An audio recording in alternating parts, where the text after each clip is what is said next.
Today on Zestology, I've spoken a lot about the importance of reducing stress recently. I think it's probably the number one most important thing. Reducing stress, relaxing. Everything else gets better when you do that. And I have a few different approaches. I use meditation a lot. I try to sleep as well as I can. It's tough with a 2-year-old, but I do. And today, we have some cutting-edge tech that can help you with that. Hi, I'm Tony. I'm an author, presenter at Sky Sports, and years ago I went to the jungle and got ill. Very ill. So this is my podcast adventure to find more energy. It's packed with biohacking, science, health tech, supplements, and some of the most well-known experts on the planet. This is something I spent 4 months of my life doing with electrodes glued to my head so that you can do a lifetime worth of meditation. Decide what you don't give a fuck about, which is something you don't care about. Some of it gets quite out there. I had some stem cells sent up to my house that I had stored, and then I injected myself with mannitol. And we even hack hangovers. Alcohol is poisonous. So is water and oxygen in the wrong dosage. So that's my podcast, Zestology. Live life with energy, vitality, and motivation. Yeah, welcome back to Zestology. Today, it's all about cutting-edge technology in the sort of biohacking and health world that can help you with relaxation and managing stress. And I've got a few things that I really like at the moment. You know that I love the Oura Ring. I've talked about that before. I've been using some quiet on earplugs, which I'll talk about in another podcast at some point. They're impressive as well. And today, looking at something I've been using for at least a couple of years, the Sensate. I mean, this is an outstanding bit of technology. It's like, I need to try and describe it for you. It's like a large pebble that you put on your chest. You lie down, you relax, and you put this pebble on your chest, and it sort of vibrates your whole body. There's no other way to describe it. It vibrates your whole body, and there's an app that comes along with it, and it sort of syncs up with the app to play nice sounds whilst it's vibrating, and it's a fairly unusual feeling, I have to say. And the benefits are you manage your stress, you improve your sleep and concentration as well as some of the other good stuff associated with meditation as well. As you'll hear in today's podcast, it is harder than ever to manage our stress and our sleep. There's more demands on our time, and we're more adrenalized than ever before, and therefore that makes me think that the Sensate is more important. And it is so effective because it works by stimulating the vagus nerve. The vagus branch of the autonomic nervous system speaks directly to your sense of vibration and sound, and that's what's getting stimulated with this cutting-edge tech. We took it on holiday with us, as you'll hear. We love it so much. That's how much we rate the Sensate. And if you use the code TONY, you get a nice chunk of change off. So £20 or $25. I mean, you'll probably want to listen to the podcast first because Stefan, who's coming up, he's one of the founders. And he is the sort of brains behind Sensate. Use that code TONY to get, I think it's £20 or $25 off. And let me know how you feel after using it. I'm all about using technology to improve our understanding of how relaxation works, of decreasing our stress levels, and Stefan Chmelik has got a lot to say about it. Stefan is, as I say, the brains behind Sensate, and today we are looking at cutting-edge technology to help stimulate our vagus nerve, the vagus branch of the autonomic nervous system, and manage your stress, improve your sleep. Let's do it now on Zestology.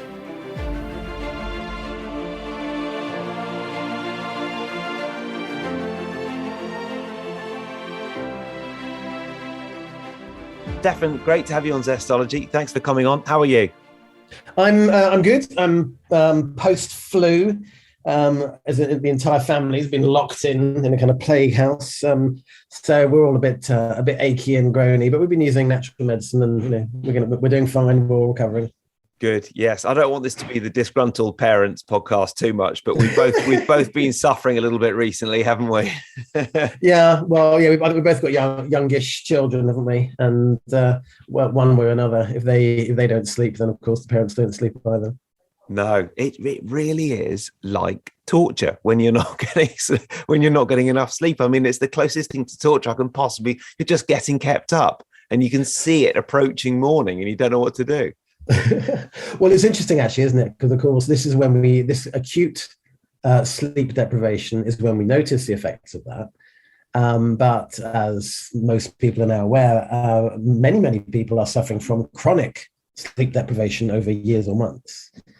And there is, and I think these insights into acute sleep deprivation is a good indication. It's a way of calibrating what the effects of long-term chronic sleep deprivation does to us.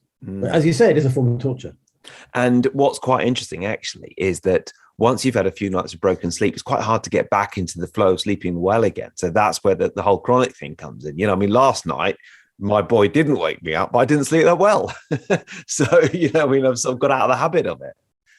Yeah, I mean, I personally, that's not something I've ever had a problem with. I can get to sleep easily. But I think you're right. And I think particularly in relationship with children, if one's worried about a child being ill during the night, then that will often keep you up even if they go to sleep. Yeah, but it's great to hear you doing it all the natural herbs and remedies, and that very much ties in with what we talk about on this podcast. And obviously, I've been a huge fan of the Sensate for quite a long time. Actually, we recently had a holiday, and we took the Sensate on holiday with us to aid our relaxation. Tell us a little bit about. I've been enjoying digging into your LinkedIn profile and finding out a little bit more about you, but tell us about your sort of road, your journey to this point of running Sensate and creating Sensate. Yeah, you're a long-term, you go back at least a couple of years, don't you? So you're one of our earlier users. I mean, we did have several hundred users when we were in stealth mode three and a bit years ago in clinic. But I think you're one of the first kind of public users, as it were. And that's a great idea. Maybe we should ask users to do that, to take pictures of their Sensate on holiday, different locations, Sensate in Dorset, Sensate in the Lake District or whatever. You can have that one for free. I think we'll maybe run a competition on those. That'd be nice. I mean, I'm a kind of lifelong meditator. Dad taught me and my brother to meditate when I was very young. Under 6 or 7, I can't actually remember which. So the idea of meditation has informed my life, really. The idea that I can still remember the idea that, oh, hold on, you can do something to stop yourself and to experience and notice what's happening in the moment. And there are many forms of meditation, of course, and they're not all about working in the kind of mindfulness way that's become very popular. But the idea that you can use your noticing your body, noticing your breathing, or notice an external object to focus on as something to take you out of your immediate anxieties and fears, then informed the rest of my life, really. And I studied in various schools with various teachers and in home and in retreats. But the last 30 years, I've been focused on medicine. So I'm a medical practitioner, a founder of New Medicine Group in Harley Street, who are the UK's main integrated healthcare clinic. And our speciality was in treating difficult to treat or hard to diagnose or complex patients. That's really what we were interested in. Because there's a tendency in modern medicine to divide people up into departments, to specialities. So the gynecologist and the gastroenterologist and the neurologist. But people don't usually come in these very neat packets. So you'll go to see the neurologist for your headache, and he's not really terribly interested in your endometriosis or your IBS. He'll send, so you can easily end up seeing a gastroenterologist, a neurologist, a gynecologist, or whatever, and they're not really that interested in the nicest possible way in the part that isn't their department. But of course, the thing that binds all the symptoms together is the person they're happening in. So I think when we don't look at the person as a whole, we lose sight, really, of what's actually important in well-being and wellness and in healthcare. Even physical and mental emotional issues are strongly separated with a kind of hard line between them. The psychological psych evaluation patients and the physical patients, and the two really don't like to cross over too much. And I think that also is a huge loss, because what we've learned more and more is the continuum between physical well-being and mental emotional well-being. There really is no separation between one and the other. How we're feeling physically has an effect, of course, on how we're feeling mentally. And if we're not leading a life with purpose and meaning, or we're overly stressed, that will have physical symptoms. So for me, the journey's always been about holism, about looking at the whole person, about empowering us individually to make the kind of changes where we can unite our kind of mind and body. And meditation and breathing are one of the primary tools for doing that. Yeah, because they're free, they're available to anybody, they're accessible, you don't need necessarily any special equipment, and you can do them anywhere, anytime. But I suppose what I noticed about 10, 12 years ago was that people's ability to practice kind of classical meditation techniques really became, fell off a cliff, really became harder and harder for people to do. And I think there's a specific phenomena that happened a decade or so ago where we reached, as a human race, we reached peak neurological overwhelm. Mm-hmm. And it would be quite interesting to see if we can almost trace it. Obviously, it won't be a moment in time, but there was a kind of decade in time where people just became overwhelmed. Mm. And I think the pandemic, in a way, was the ribbon around that. This was happening anywhere. There was this absolute instability and tidal wave of anxiety and uncertainty and overwhelm that was going on. And people didn't know really what was going on. They knew they couldn't relax. They knew they couldn't sleep. They knew they couldn't meditate or breathe properly. And then the pandemic came along, and it gave us something to call that epidemic, that other pandemic of stress and anxiety, and of course worsened it tremendously in the process already. So what was already a tidal wave became an absolute global crisis. Yeah. And I'm firmly of the opinion that the global stress and anxiety crisis is one of the biggest problems, possibly the biggest problem facing the world today. Yeah, I agree. I mean, simply because all the other things that need to change, including the environment and the people meeting in Glasgow this week for COP26, obviously, all the other big changes that need to happen in the world will only happen if there is a tipping point of people thinking consciously and long term. And it's very hard to think consciously or long term if you're locked in a kind of adrenalized flight, fight, freeze response. By definition, your thinking becomes short-term and survivalist. So my global mission really is to enable the largest possible number of people, hundreds of millions of people, to get out of that cycle of short-term thinking, fear-based thinking, and to become more global in their outlook. Yeah. You mentioned the tipping point 10 years ago. I mean, it's interesting, isn't it? Because, as you say, it has got worse. And I used to track how much time I would spend sort of switched off from technology every day, because I think that's the thing that allows me to relax the most and get out of that fight, flight, freeze response. And that amount of time has gone down over the years quite a lot. I now struggle much more. It's harder to be unconnected. I mean, I need my phone to pay for things. I need to, I mean, there's so many ways, and I need ways to get through the traffic to work or whatever it might be. So it is harder than ever. And sometimes I sort of think, I like my work, and I like to work hard. I do know that I'm a lot better and I'm a lot more relaxed when I'm, as you know, I was on holiday with the Sensate a few weeks ago. I can't do that all the time. So it's about finding that right balance. And that is hard. It is hard. And we say we can't do that the whole time. I mean, it's always within our grasp, isn't it? To a lesser or greater degree, to take charge of our lives and to go off grid. But it requires giving up, or the way we perceive it, because the way we've been trained, it requires the giving up of a lot of things. Yeah. And it's interesting, isn't it? And I think it is part of the whole fear-based thinking that human beings are evolutionarily evolved, by the way, to think. We are hardwired for anxiety as human beings. I think the world made a lot more sense to me when I understood that. And I think with everything in life, really, follow the money. So what is the evolutionary advantage to this? So why would human beings do well by being stressed and anxious? Which and the bottom line is, it's the ones that were stressed and anxious who survived. Yeah, they were the ones that were a bit paranoid, who hoarded food and didn't starve over the winter, who were a bit more careful when they went into that cave.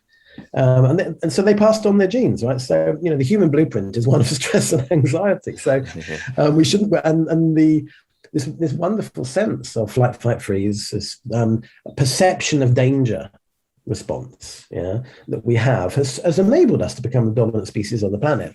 But, around about 50 years ago, it started to work against us. Yeah. Because the nature, as we've evolved from, living on the land, hunting, etc., to being information and data-based creatures, the perception of danger that hasn't kept pace with that. So although our danger perception sense is highly acute, it's not particularly clever. It's very powerful, but it's not clever. So it can't really tell the difference between psychological threat and actual physical threat.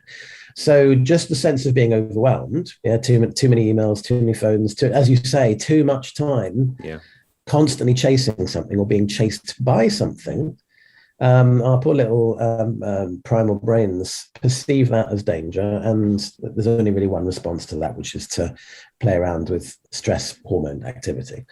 And in the absence of an actual threat to respond to, that's very pro-inflammatory.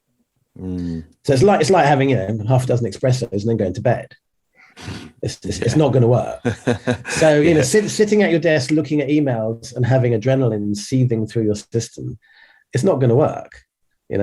So but we can't uninvent anything. That's the thing. Nothing has ever been uninvented. No. So we can't uninvent the mobile phone. We can't uninvent email. Fax has, I think, now finally disappeared, which is great. So there's one less thing that we're being chased by, but it's been obviously replaced by dozens of more. So WhatsApp and Telegram, and there's so many ways in which we're being chased. And as I say, our brains don't care that it's WhatsApp. As far as they're concerned, it's a tiger. So we have to, the challenge for human beings in the 21st century going forward is, how do we live with technology, because it's not going away, and society isn't going to function if most of us go off grid, and going off grid isn't going to work for most people anyway. So you need a very particular mindset, I think, to do that successfully. So how do we go forward as a human race? How do we live with technology? How do we make it work for us? And how do we enable it to fulfill its promise?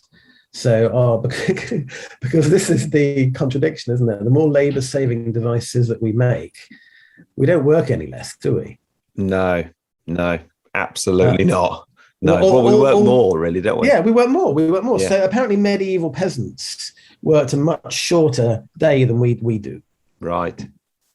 Partly because they didn't have electric light, right? So when it went dark, you couldn't work in the field. So you went, and you couldn't really read either, even if you could read. So you went to bed. So they had much more relaxed lives in some ways than we do. So that's the thing, isn't it? So just because more work is possible, I think we need to evolve to the point where we don't, where we get beyond having to do it just because we can. Yeah.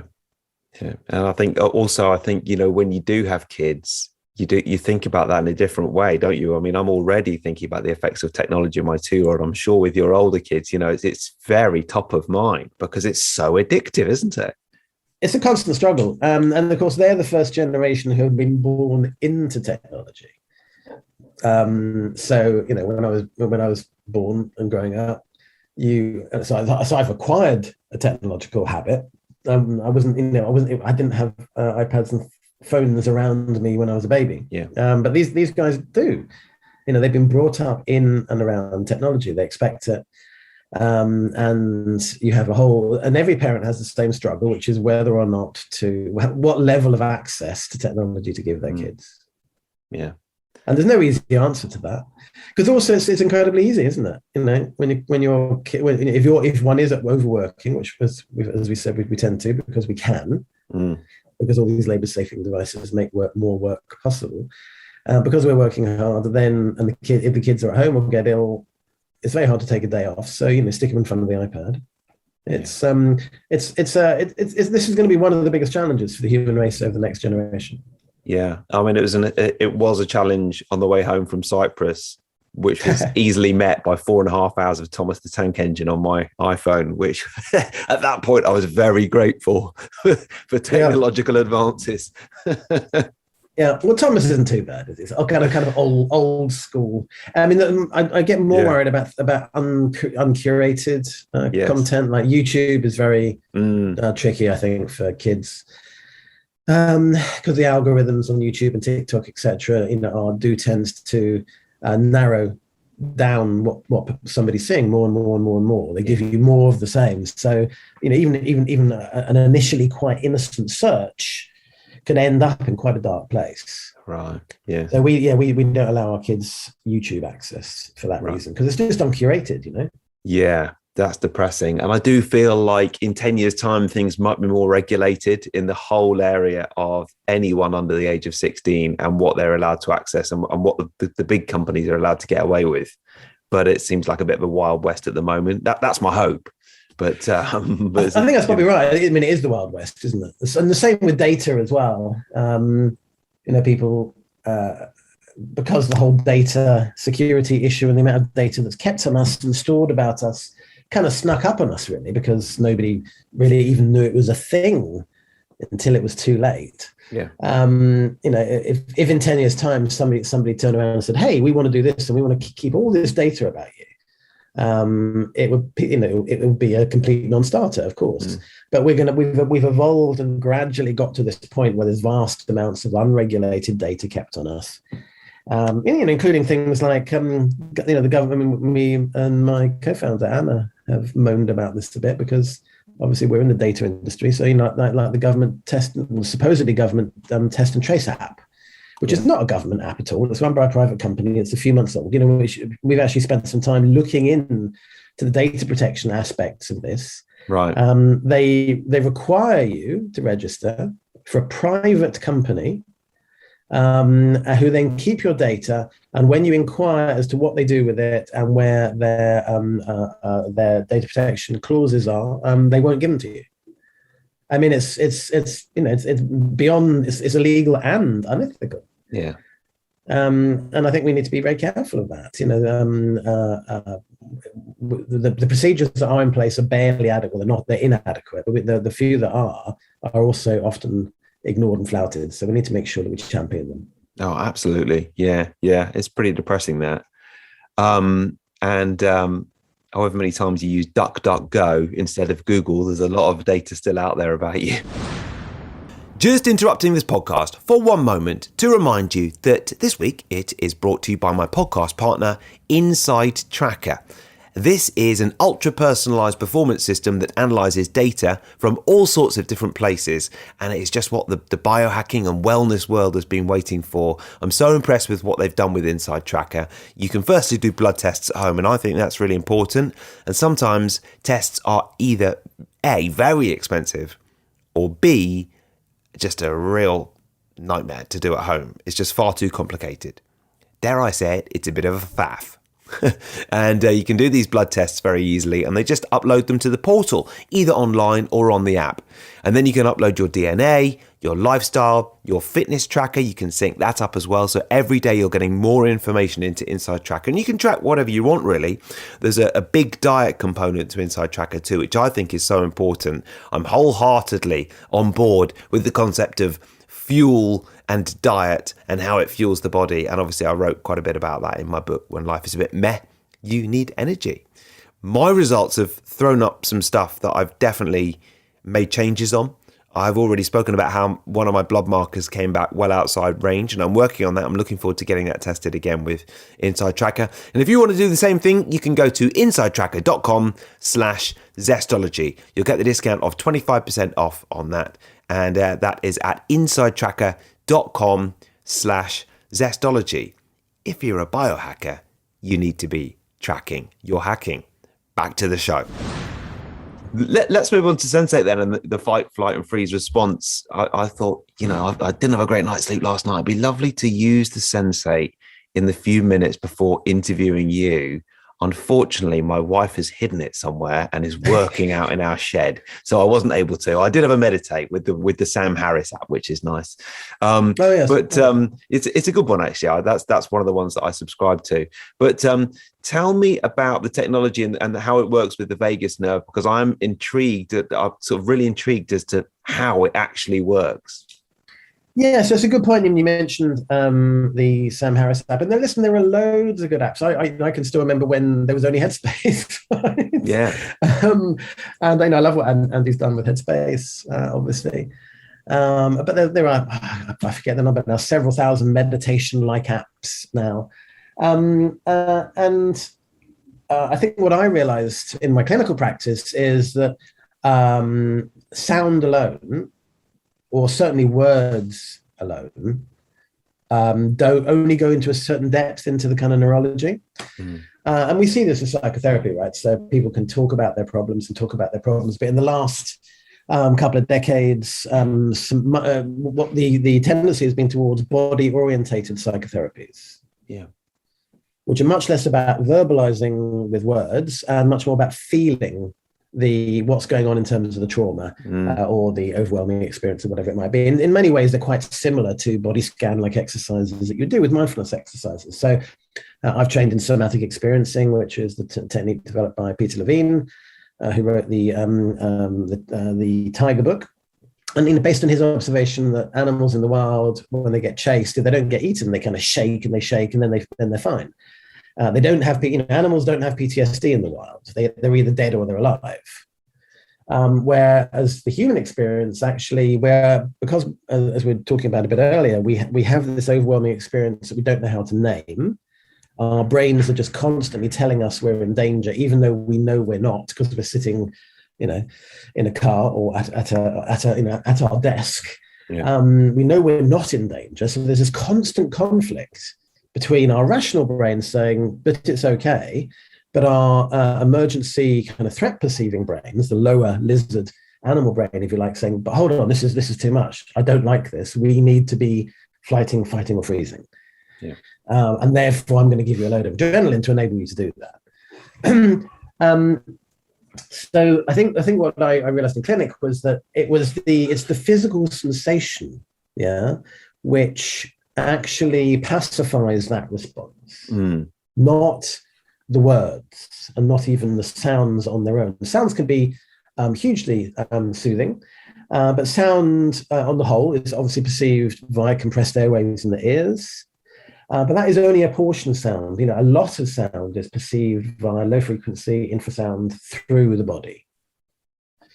And that's how Sensate works. So it's, as you know, a device that sits on the chest, is synchronized via the app with headphone content. So you hear and feel the content at the same time. And by relaying low frequency infrasound through the chest using bone conduction into the thorax, into the chest, you turn the thoracic cavity, the chest cavity, which is mostly air, hollow lungs and lots of air and hollow heart with fluids passing through it, and a lot of air above the diaphragm, a lot of space above the diaphragm.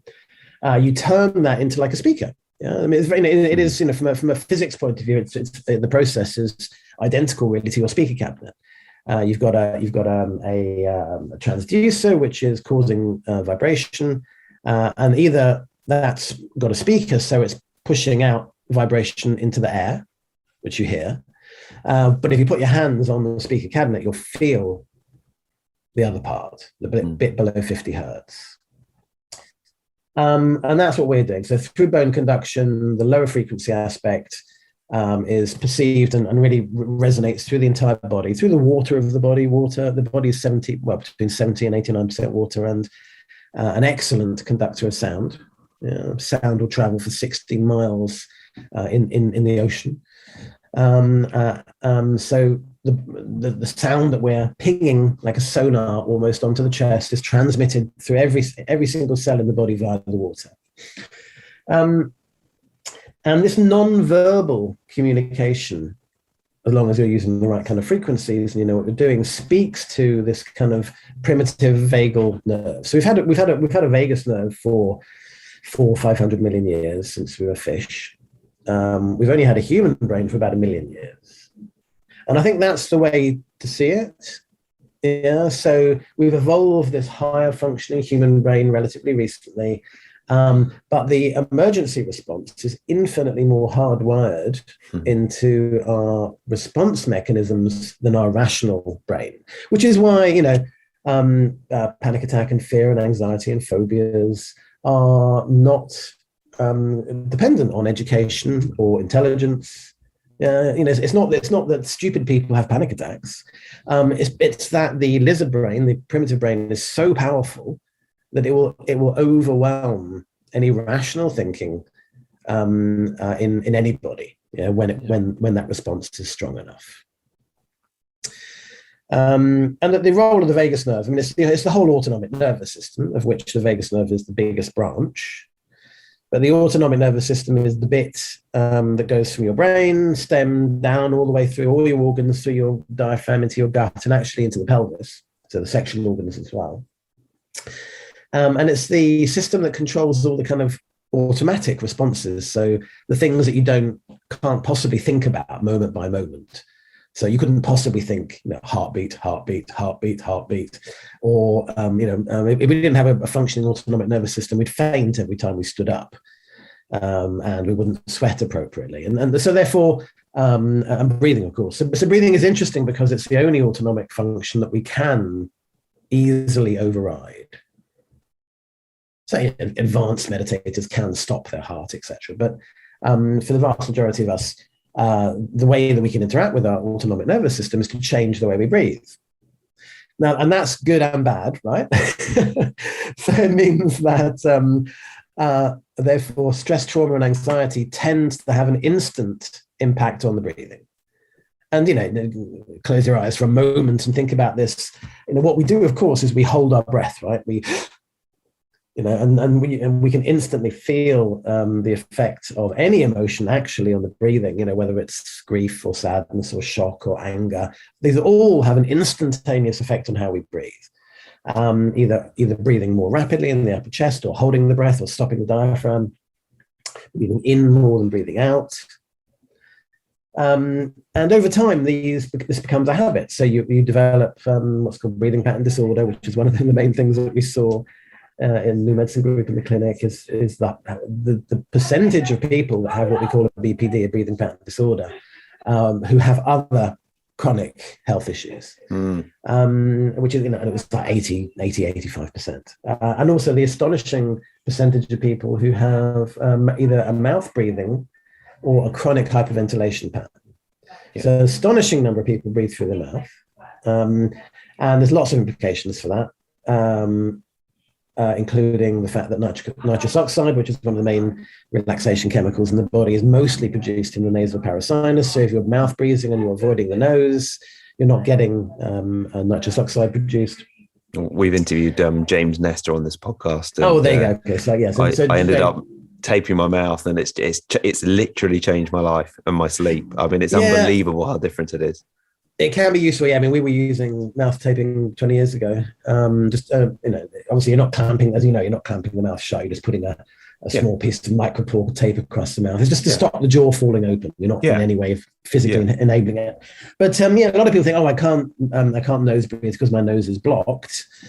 I would like to suggest it's the other way around. You can't nose breathe because you're mouth breathing. Well, that's it. Yeah. So it's amazing. It clears it out, doesn't it? Yeah, absolutely. Yeah. So, get into the habit of learning how to nose breathe.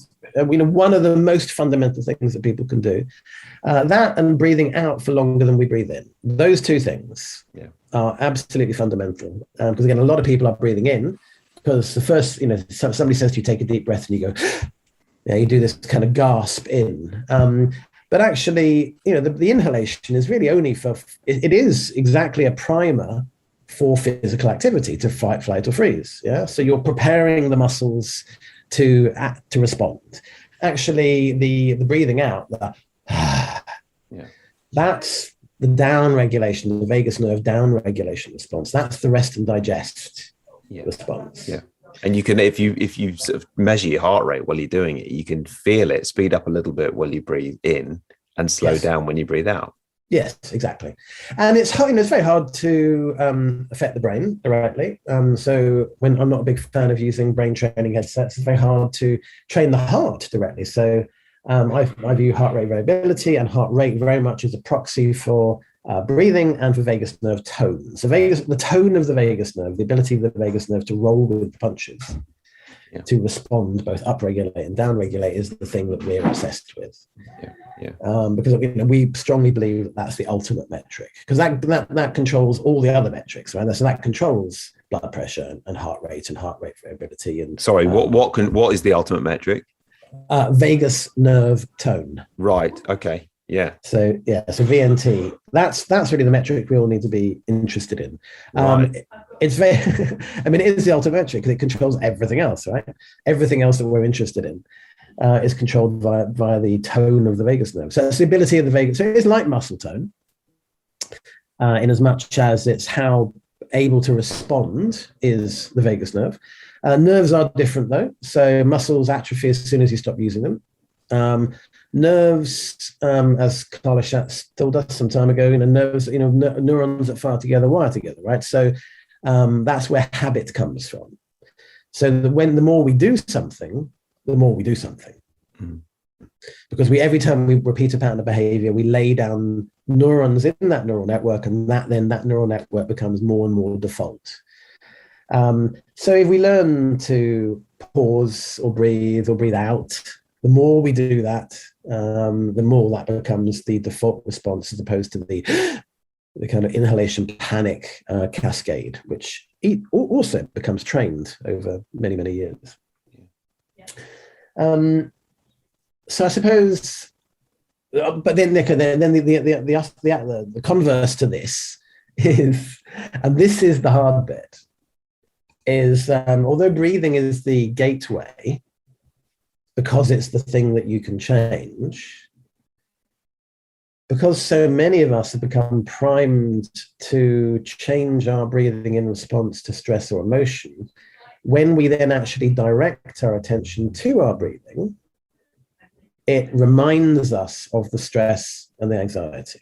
Yeah. So this is the problem. A lot of people, when they try to practice meditation or breathing, it makes them quite anxious, or makes them feel worse, because it's not surprising if somebody's a bit stressed and anxious, and they're coping by making themselves over busy and keeping themselves kind of exhausted and propping themselves up with adrenaline, whether they know they're doing this or not. If you then say to them, sit down and relax and notice how you're breathing, a fair percentage of people are going to run out of the room screaming, because the act of noticing makes them realize how off the rails they are. Yeah. So this is why meditation, classical meditation, and listening to guided meditation, and even listening or trying to do breathing exercises, is a problem now. They're fantastic techniques which are now no longer available for a good percentage of people, because when they go into that space, they become overwhelmed.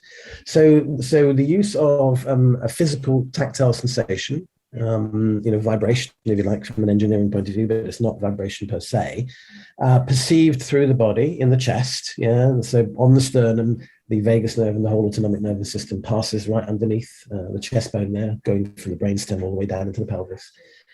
Not, in the anatomy books won't say it goes into the pelvis, but, I've done a lot of dissection, and branches of the vagus nerve really do connect right into the sexual organs. This is the felt sense is the way to counteract those feelings of overwhelm. So it's the reason why babies go to sleep in the back of a car. Yours are probably a little bit older than that, but I'm sure there's been moments when you've been thinking, all right, let's get you into the car. Yeah. Or cats love going to sleep on washing machines. Yeah. And some people really love the sound of hoovers or white noise. White noise. Yeah, definitely. Yeah. These are aspects. You can also use sound to make people disquieted, right? So you have to know what you're doing. But if you do know what you're doing, and you know how to orchestrate the frequencies correctly, both the audible, the aural frequencies, along with the infrasound felt frequencies, then you have an immensely powerful kind of 3D experience which transcends the human logical mind and tends to not be disturbed by the human tendency to cast doubt. Yeah, because that's the issue, isn't it? Most people, when they sit there and meditate, they spend most of the time when they're meditating actually wondering, am I meditating? Well, yes, yeah. And that's, so I mean, it's interesting actually, because I think regular listeners to this podcast will know the reason I started it was because I had this sort of fairly serious illness that meant I was off work for a few months and not able to do very much at all. And the things that really helped wasn't going to the neurologists or the other doctors that I was seeing, but going to a EFT tapping expert. You know, I mean, it sort of draws on Chinese medicine, really. But there's one aspect of the tapping that hasn't really occurred to me until now in terms of what's going on with the Sensate. But there's one part of the tapping where you tap on the chest, really about the same point as where the Sensate is. And that is my favorite point by a long way. And I do a bit of Qi Gong now, and then, you know, you'll be sort of tapping around the body. I love that bit there, the sort of the resonance. Sometimes I'll do it really quite firmly. And actually, that is exactly where the Sensate sits. So when you were talking about how it's sort of, there's that area in the chest that the Sensate connects to, I was thinking, actually, maybe that's why it resonates with me so strongly, because of the bit that I like that resonates with tapping and so on.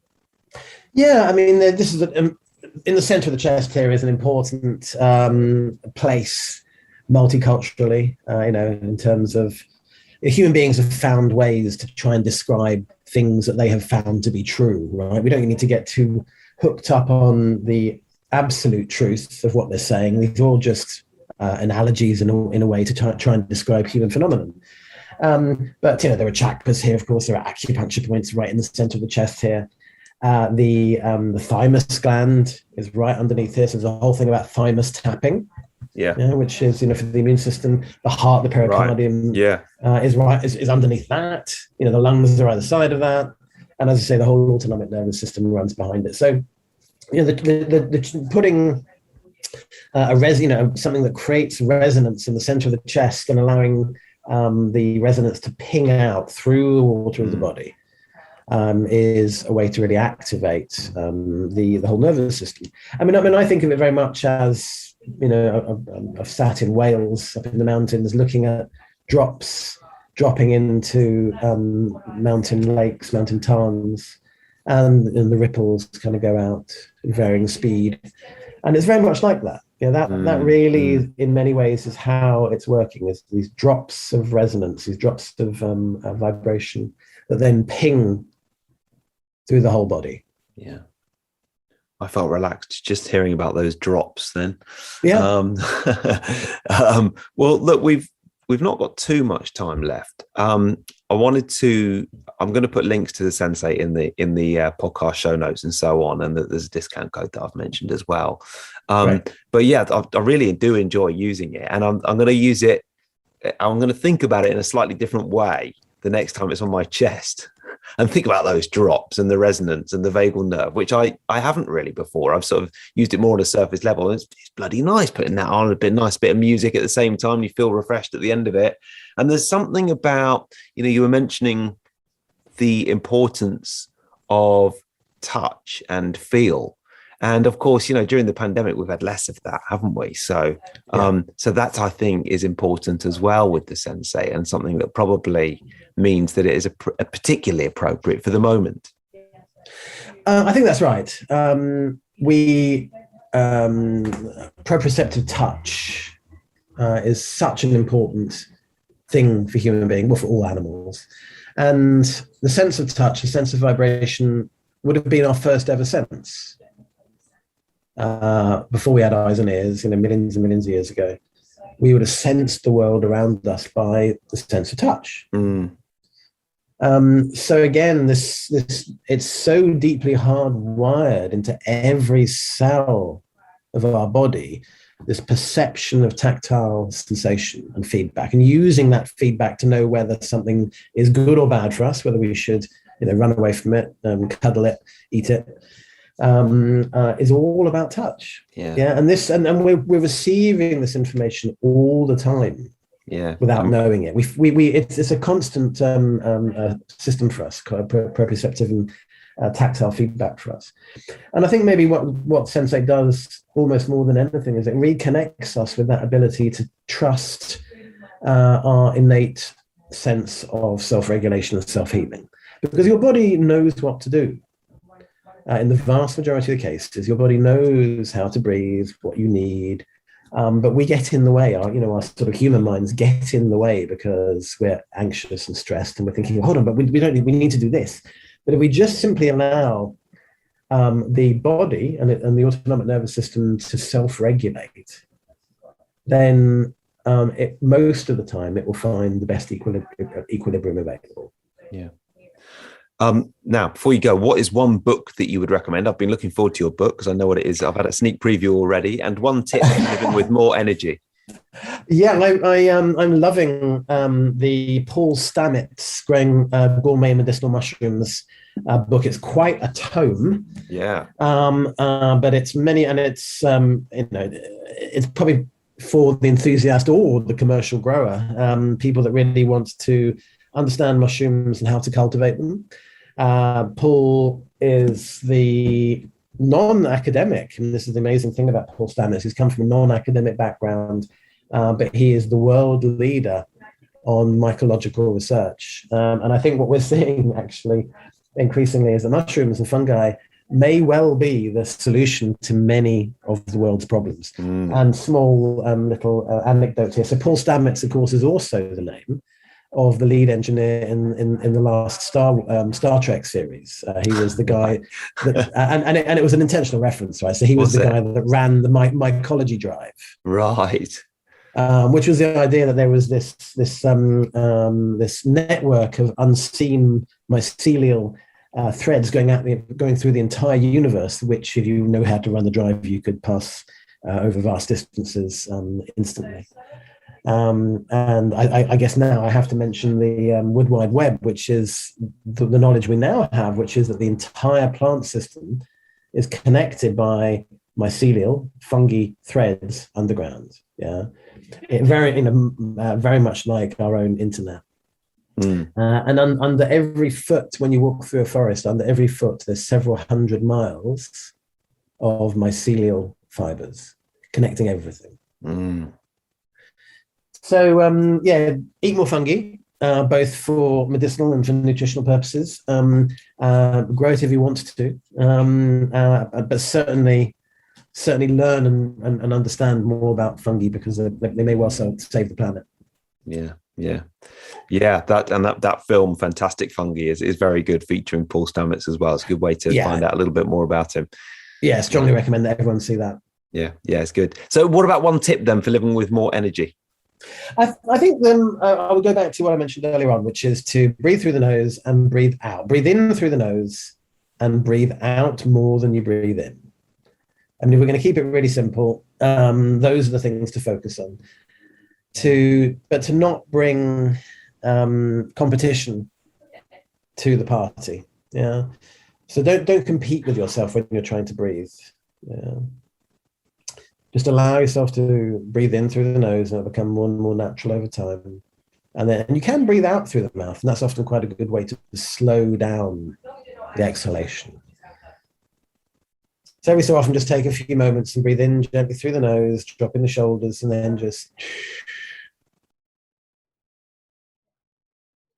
long, slow, and here's the key word, effortless exhalation out. Very nice way to finish. Thank you. It's been really good to chat. I hope at some point, I don't know, you're probably in London, are you? We actually moved out of London about 4 years ago. So we're an hour outside of London now in the country. So I'm looking out on golden trees and things here. But I like being by the river and in the country. But yeah, we're nearby. Lovely. Okay, well, maybe we'll get to meet in person at some point. But look, thanks for all your work on Sensate. Really good to chat. And I'm going to go and have some mushrooms for lunch and do a Sensate once I've tracked my wife down and found out where she's hidden it.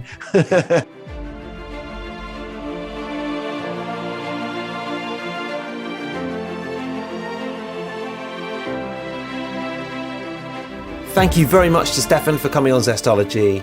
And Stefan, someone who has clearly been meditating for a very long time, brought up around it as a child, and has put a lot of thought into the Sensate. And if you want to use the code Tony on their site, getsensate.com, you get it all over the world. Use the code Tony, you'll get £20 or $25 off, and let me know if you like it. Manage your stress, improve your sleep and concentration, and now you know all the science and the thought that's gone into it as well. And I am absolutely, after I finish recording this, going to go and have a go with it. I just need to track it down. Where is it? It's not, our house isn't that big. It must be somewhere.